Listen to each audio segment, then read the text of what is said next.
खुदा की परिभाषा हुवल अव्वल हुवल आखिर हुवल जाहिर हुवल बातिन व हुवा वकुल्ल शैइन अलीम। हुवल अव्वल, he is the first, there is nothing before him. हुवल अव्वल, हुवल आखिर, उसके बाद कुछ नहीं होगा। वो परवरदिगार वो है जिसके आगे कुछ नहीं होगा, उसके आगे कुछ है नहीं। हुवल जाहिर, जितना दिखता है वो सब वही है। हुवल बातिन, जो हमें दिखता है वही थोड़ी है। चंद्रमा का पिछला हिस्सा नहीं दिखता तो क्या है नहीं? तो जो तुम्हें नहीं दिखता लेकिन है वो भी वही है। हुवल जाहिर हुवल बातिन वहुवा वकुल्ल शैइन अलीम, हर बातों को जानने वाला है वो। और क्या कहते हैं वेद, क्या कहते हैं? शिव सहस्त्र नाम में भगवान शंकर के 1000 नाम हैं। अनाद्यंतः व्यक्ता व्यक्तः बहुश्रुतः। अनाद्यंतः, जिसका आदि नहीं, जिसका अंत नहीं। अनाद्यंतः व्यक्ता व्यक्तः, जो व्यक्त है वो सारा वही, जो अव्यक्त है वो वही। बहुश्रुतः, सर्वज्ञ, सब कुछ जानने वाला, कॉन्शियसनेस का सोर्स है ना वो, इसलिए सब कुछ जानने वाला वही परमात्मा, वही परवरदिगार। और Bible, I am the alpha and the omega, I am the alpha and the omega, I am the first and the last. किससे लड़ रहे हो और क्यों लड़ रहे हैं?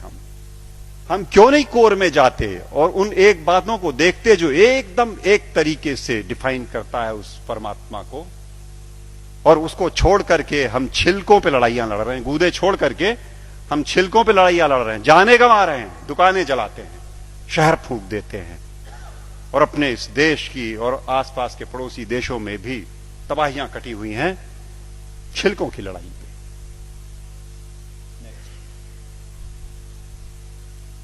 सूफी फकीर कहता है अन अल हक, ट्रांसलेटेड इट मीन्स अहम ब्रह्मास्मि, आई एम द सेम।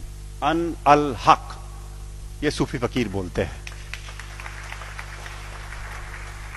लेकिन हम हैं कि लड़ने से बाज नहीं आने वाले। हम हैं वो इसे नहीं सुनेंगे, न मानने को तैयार होंगे।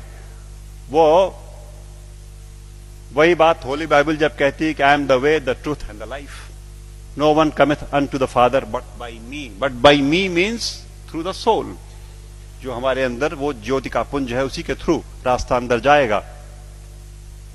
एक बात और, वेद कहते हैं न तस्य प्रतिमा अस्ति यस्य नाम महद्यशः, उसकी परवरदिगार की कोई मूर्ति नहीं बन सकती।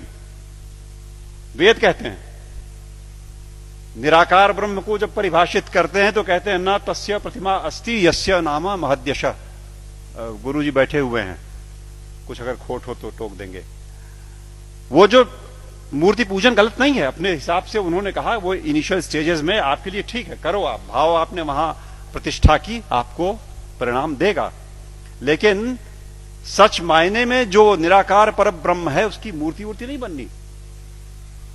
तो बातें फिर वही सारी की सारी, जहां एका है वो देखेंगे नहीं, जहां झगड़ा है वहां बैठे हुए हैं, वहां हथियार निकाल लिए हैं। नेक्स्ट,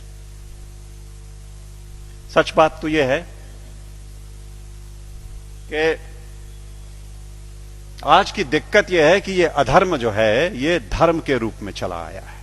समस्या ये हो गई, जो नहीं करने लायक बातें हैं उन्हें हम मानते हैं कि ये धार्मिक है। सती प्रथा थी कभी इसी देश में ना, 6 साल की बच्ची का ब्याह कर दिया, उसे शादी पता नहीं, गुड़िया गुड्डी खेलती हुई, और वो बैठी और मिठाई खा करके बीवी बन गई, पत्नी हो गई। और बगल के गांव का लड़का 8 साल का किसी बीमारी में चला गया, अब ये सती हो गई। अब इसे चढ़ा दो किसी ढेर सारे लकड़ी के ढेर पे और लाठियों से पीट के और ढोल ढपाटे मचाते हुए सती कर दो। पागलपन। It was never a prescription of any of the religions that we have. लेकिन वो एक बार धर्म मान लिया लोगों ने तो अपनी बेटियों को जला दिया। दिक्कत तब है जब देश में अधर्म धर्म का लबादा ओढ़ के आता है, लड़ाई लंबी हो जाती है। हम उसे धर्म मानते हैं जो अधर्म है। अभी चल रहा है, मैंने कैंपेन किया जबलपुर में, एंटी क्रैकर कैंपेन। दिवाली पे मर्यादा पुरुषोत्तम भगवान राम के आगमन के नाम पे ये देश, विश्वनाथ जी, 6000 करोड़ रुपए का बारूद अपने आसमान में भरता है। 6,000 करोड़ का बारूद उस देश में जहां दिवाली के दिन करोड़ों के हाथ में एक बताशा नहीं और एक दिया नहीं। अधर्म। जुआ खेलते हैं, शराब पीते हैं, दिवाली में लक्ष्मी जी प्रसन्न हो जाएंगी जुआ खेलने से। What a madness is that. लेकिन चल रहा है। अधर्म जब धर्म का लबादा ओढ़ के घुसेगा समाज में तो नहीं निकलेगा आसानी से। और अगर वो निकलेगा आपके प्रयास से, आप जगे हुए लोग हैं, आपके प्रयास से जाएगा। राह चलतों के प्रयास में से वो बात नहीं आनी, वो समझ ही नहीं सकते। या आप सुन तो रहे हो, आप शायद समझ भी जरूर रहे होगे।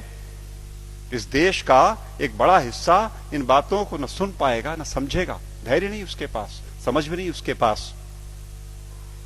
और आवश्यकता इस बात की है कि अधर्म जब धर्म का लबादा ओढ़ के आए तो पहचान के इग्नोर कर दो। लड़ाई नहीं लड़नी, आवश्यकता नहीं उससे लड़ाई की। It only needs to be ignored and probably that will do the trick next.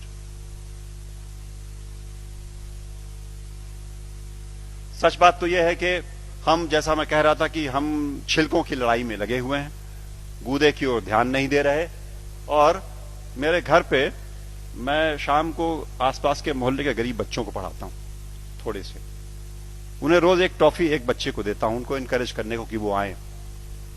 और वो अब जाके थमा है कुछ दिनों पहले, वरना रोज का झगड़ा था। एक टॉफी लाल रैपर में, हरे रैपर में, पर्पल रैपर में। ओ मुझे लाल चाहिए सर, मुझे हरी वाली चाहिए। लड़ने पे आमादा आपस में।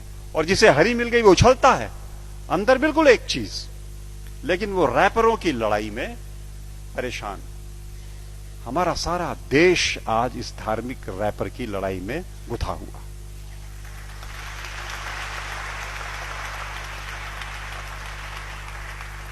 और यकीन मानो आपकी वो परवरदिगार ऊपर से देखता होगा तो बड़ा हंसता होगा। ये मनुष्य मेरा इंटीग्रिटी और मेरा कंपैशन लेकर के पृथ्वी पर मेरे नुमाइंदे बन करके इन रैपर्स पे उलझे हुए लड़ रहे हैं। और ये मेरे घर की छत के बच्चे तो चलो खाली आवाज कशी करते हैं, यहां तो चाकू लगा देते पेट में, यहां तो जान मार देंगे, दुकानें जला देंगे, शहर लूट लेंगे। उन रैपर्स की लड़ाई में कब तक चलेगा मित्रों? सच बात तो यह है, मैं हल्का महसूस कर रहा हूं आज आपके बीच में ये बातें कह करके। मैंने ये बोझ उतार करके आपके कंधे पे डाला। आज मैं अकेला था ये बात बोलने को। आज के बाद आप सबके ऊपर ये जिम्मेदारी है कि आप एक बार रुको, ठहरो, सोचो, जागरूक हो और जागरूक करो औरों को, वरना ये देश की तबाही ऐसे ही चलती रहेगी। नेक्स्ट।